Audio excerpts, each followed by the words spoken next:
रहते हैं, और ऐसा कह दें कि किशोरी जी का चित्त श्री कृष्ण है और कृष्ण का चित्त श्री किशोरी जी हैं, ये दोनों एक दूसरे के चित्त ही हैं।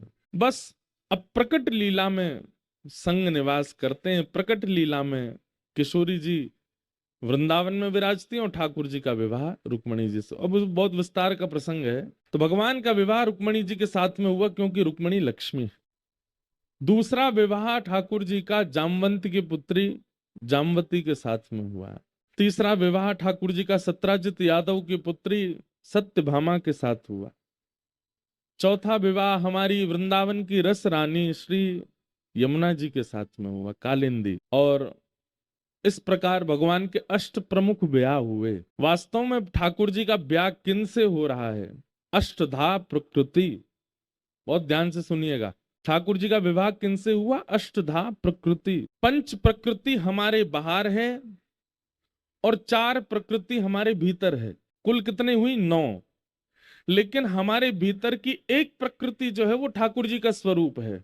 बहुत ध्यान से सुनो। बाहर की 5 प्रकृति सब जानते हैं, पृथ्वी, जल, अग्नि, वायु, आकाश। इन पंच तत्वों से ही हमारा शरीर बनता है। लेकिन इस शरीर को क्रियान्वित कराने वाली अंतःकरण चतुष्टय, 4 भीतर हमारे रहते हैं, मन, बुद्धि, चित्त और अहंकार। 5 प्रकृति ने शरीर तो बना दिया, लेकिन मन नहीं होगा तो ये शरीर काम नहीं करेगा। चित्त नहीं होगा तो ये शरीर काम नहीं करेगा। आत्मा नहीं होगी तो शरीर काम नहीं करेगा। बुद्धि नहीं होगी तो भी शरीर काम नहीं करेगा। और अहंकार, अहंकार का मतलब यहां पर अभिमान नहीं है। अहंकार का मतलब देहाभिमान है। जैसे प्यास लगती है, आप तुरंत पानी की खोज करके पानी पीते हो, ये देहाभिमान है।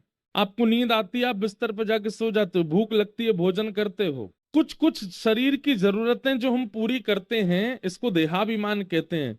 उस रूप में अहंकार। तो 5 प्रकृति हमारे बाहर है, पृथ्वी, अग्नि, जल, वायु, आकाश।